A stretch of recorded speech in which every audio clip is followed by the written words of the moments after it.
Neste clima de mentira generalizada na mídia e conivência geral da sociedade para com as mentiras midiáticas, e pior, com o próprio líder da Igreja Católica a pregar heresias, não resta outra saída para termos luz nesta escuridão que não seja seguir rigorosamente a palavra de Deus. Pois esta, mesmo na hipótese de má interpretação, ainda é melhor do que ouvir simplesmente o diabo e seus agentes espalhados na sociedade em geral. E doa a quem doer. Se o clero católico, quase 100% vendido ao comunismo, achar isso ruim, que inventem outra religião, pois a de Deus recebeu dele esta saída honrosa, a saber, seguir as ordens do capitão Jesus desde a sua fonte escriturística. A única opção que resta é a revelação bíblica. Meus prezados, fazemos este vídeo num momento onde não haverá outro discurso na boca de um cristão que não parta desse princípio. O que é preciso ficar claro é que se antes da grande tribulação já o cristão já tinha que ficar, vamos dizer, radicalmente ligado à palavra de Deus, rigorosamente, sem titubear, sem se desviar para nenhum dos lados. Então, se isso era verdade e era rigoroso antes da grande tribulação, imagine agora.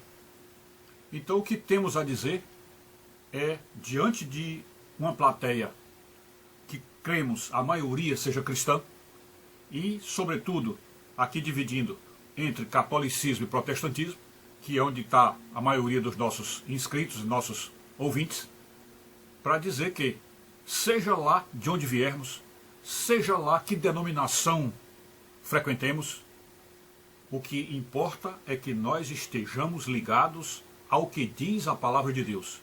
Isto é, que a revelação bíblica seja o nosso guia. E aqui dizemos isso com muito mais ênfase até para o catolicismo, para que o católico ouça, é porque no meio protestante, essa ideia de se firmar e de se atrelar à palavra de Deus de uma maneira rigorosa, isto é perfeitamente entendido e aceito por eles. Acho que essa, de certo modo, é a norma entre eles lá. Mas, no meio católico, como nós aqui temos a ideia de que o sacerdócio e o clero ordenado, né, que são os sucessores dos apóstolos, então a ideia é de que a palavra do clero é uma palavra que precisa ser considerada, né? É uma palavra que precisa que nós aceitemos como parte do processo de esclarecimento e de conhecimento dos cristãos. Tá certo? Porém, no clima da grande tribulação e dentro da grande tribulação, o que nós temos que nos lembrar é que Jesus Cristo fez inúmeras advertências, ou dezenas de advertências, falando a respeito dos falsos profetas, e chega mesmo a falar em falsos cristos, que é o caso lá de João, a primeira epístola de João, quando ele fala dos falsos cristos.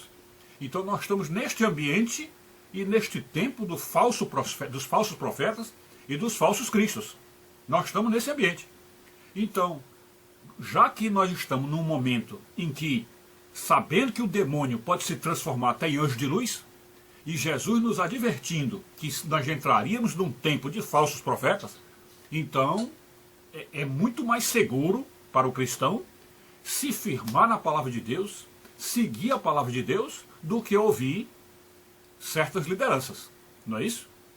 E eu estou falando então de cátedra, estou falando, vamos dizer assim, por mim mesmo, porque sendo católico, como eu sou, sei que a minha igreja trabalha com essa questão do clero, né, entre o clero e o leigo, e que o clero é que deve orientar o rebanho, e nós concordamos com isso.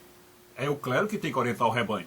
Isso está lá em Atos, capítulo 8, lá naquela passagem de Filipe e o eunuco. Né? Todo mundo sabe da passagem entre Filipe e o eunuco, que foi naquele momento em que Filipe foi conduzido pelo Espírito a falar para o eunuco, e o eunuco vinha lendo a Bíblia, né? Vinha lendo o Velho Testamento, e aí Filipe pergunta, o que você vem lendo? Aí o eunuco diz, o Velho Testamento, o livro de Isaías. E aí Filipe pergunta, E tu entendes o que vem lendo? E aí o eunuco diz, como vou entender se ninguém me explicar? Né? Então, isso é um sinal de que o clero é importante. Porque o clero é quem foi feito por Deus, sucessores dos apóstolos, para ensinar a palavra de Deus ao mundo. Porém, na grande tribulação, isto é, nas vésperas da volta de Jesus, não haveria mais clima para se confiar em qualquer líder religioso. Eu estou falando em qualquer líder, de qualquer religião. Não há mais como confiar neles. E eu digo isso de cátedra por quê? Porque dentro da minha própria igreja, a liderança católica está completamente a desejar. Está, assim, vamos dizer assim, uma coisa absolutamente desaconselhável. Porque o que nós temos visto por aí são centenas, se não milhares de padres envolvidos em certas situações que podíamos chamar de pecaminosas, e pior ainda, a maioria deles possuindo na cabeça ideologias de esquerda, como padres a favor do socialismo, do comunismo, e organismos dentro da igreja, inclusive que são comunistas, como é o caso da CNBB. Então, uma vez que na minha própria igreja as lideranças estão banhadas em pecado ou mergulhadas em pecado, e aí eu digo isso desde o Concílio Vaticano II, que está assim. Houve inclusive um Papa que disse que as portas da igreja foram abertas e o mundo entrou dentro da igreja. Então, já que as coisas estão assim, a única afirmação segura e o único caminho seguro é nos atrelarmos rigorosamente à palavra de Deus. Então agora chegou o momento, é mais do que tempo, ou já está até além do tempo, está fora de tempo já, que nós cristãos nos dediquemos à leitura da Bíblia, que nós procuremos dedicar nosso tempo a aprender a palavra de Deus. E aí existem centenas de autores que podem nos ajudar, o próprio catecismo católico, enfim, é uma série de instrumentos, né? ou vamos dizer assim, ferramentas paralelas que nos ensinam a estudar a Bíblia. Mas o fato é que nós não podemos descurar disso. Temos que nos dedicar à leitura da palavra de Deus e, sobretudo, encontrar dentro dela o que de fato é a vontade de Deus. E aí eu aconselho que, em primeiro lugar, comece lendo o Novo Testamento. E, de preferência, comece lendo o Evangelho segundo São Marcos. Depois do Evangelho segundo São Marcos, você pode passar para o Evangelho de João. E se você quiser continuar estudando os Evangelhos, depois vai para Mateus, depois para Lucas. Mas, a partir de Marcos, João, entre no livro de Atos e depois passa para as cartas paulinas, das cartas paulinas e vá até o fim. Mas é a leitura, não é aquela leitura corrida, não é aquela leitura a passagem de olhos, não.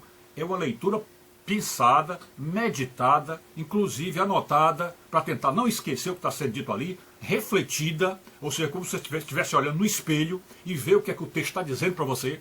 Então é isto, nós estamos neste tempo, agora ou nunca, é a palavra de Deus quem rege nossa vida e tem que dirigir nossos passos dentro dessa escuridão das trevas, que é o período da grande tribulação, ok? É isso, fiquem com Deus, saúde e paz, tudo de bom.